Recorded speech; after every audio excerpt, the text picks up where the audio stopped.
Une fois que vous avez ajouté vos différents contacts sur LinkedIn, vous pouvez les gérer. Vous allez donc pouvoir à nouveau consulter leur profil, les informations principales qui les concernent, mais vous pouvez également les organiser selon des catégories, anciens collaborateurs, etc.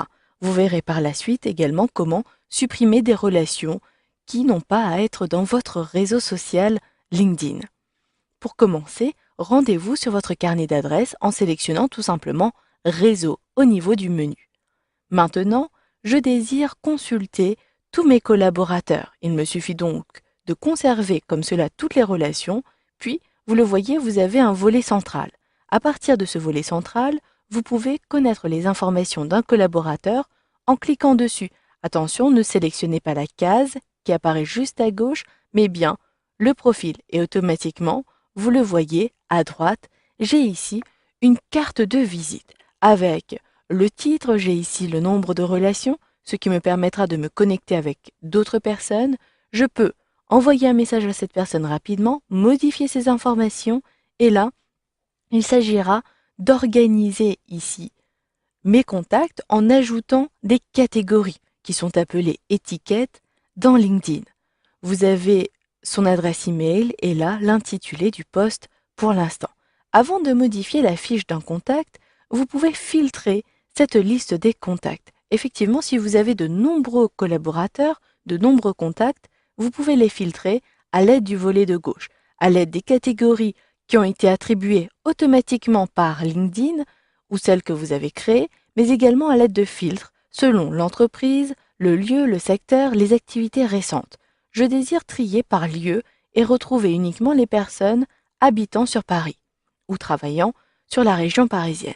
Je clique ici et je n'ai plus que 5 résultats. Maintenant, pour modifier le profil, les informations concernant Fanny Dubois. Attention, les modifications ne vont pas impacter le profil de la personne, mais vont être complétées uniquement dans mon carnet d'adresses. Ces informations ne seront pas visibles par les autres utilisateurs LinkedIn. Il est bien important de savoir cela. À droite, pour modifier les informations, je clique ici et je retrouve la possibilité d'ajouter un numéro de téléphone par exemple et un site internet. Ici, je sais que l'adresse est blog.ometic.com. Vous allez pouvoir à partir du menu préciser le type de site internet et là je sélectionne bien blog. Complétez éventuellement les autres informations puis sélectionnez enregistrer.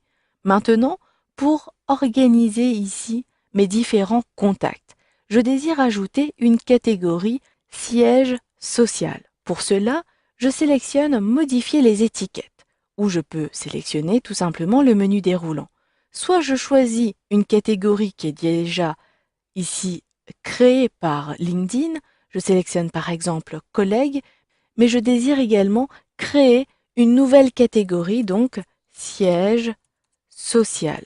Puis je sélectionne ici sur le plus, l'étiquette va être ajoutée et j'ai bien ajouté automatiquement Fanny à cette étiquette, à cette catégorie. Je sélectionne enregistrer et automatiquement, une fois que cela est fait, vous allez le voir, je retrouverai les différentes étiquettes, les différentes catégories à cet endroit-ci. Je peux à nouveau les modifier en utilisant ce système de menu déroulant. L'idéal serait ici d'organiser vos contacts très rapidement et massivement. Si je sélectionne ici toutes les relations, je pourrais sélectionner plusieurs contacts en cliquant ici sur la case pour attribuer des étiquettes. Et à droite, vous avez ici la même possibilité que tout à l'heure, modifier les étiquettes, mais cela vous permettra de gagner du temps. Je peux choisir des collaborateurs et des anciens collègues, par exemple. Si je sélectionne enregistrer, automatiquement, ces 3 personnes vont avoir les étiquettes et j'ai ainsi organisé mes contacts dans plusieurs groupes. Cela n'est pas incompatible, c'est-à-dire que je peux très bien ajouter une personne dans plusieurs catégories. Si vous voulez retirer ici une personne, vous pouvez très bien le faire et ainsi vous pourrez attribuer des étiquettes uniquement aux personnes restantes à cet endroit-ci. Je sélectionne ici effacer pour ne plus avoir de personnes sélectionnées. Si je désire maintenant consulter mes anciens collègues, il me suffit de cliquer à cet endroit-ci et je les retrouve automatiquement ici. Pour retirer une personne d'un groupe, il vous suffit de gérer ses étiquettes. Je clique ici sur modifier les étiquettes et là, je retire d'anciens collègues et si je clique sur enregistrer, je n'ai plus que 2 personnes. Dans ce groupe, vous le voyez, j'ai bien retiré la personne. Enfin, pour gérer toutes vos étiquettes, il vous suffit de sélectionner sur le lien « Gérer » à cet endroit-ci. Vous pourrez ainsi retirer et supprimer une étiquette, puis cliquer sur OK. Vous ne supprimez pas vos contacts, mais bien uniquement l'étiquette. Pour ajouter d'autres étiquettes, vous pouvez le faire ici et je saisis pour ma part Omotique, mon entreprise. Je clique sur Ajouter et l'étiquette a bien été ici ajoutée.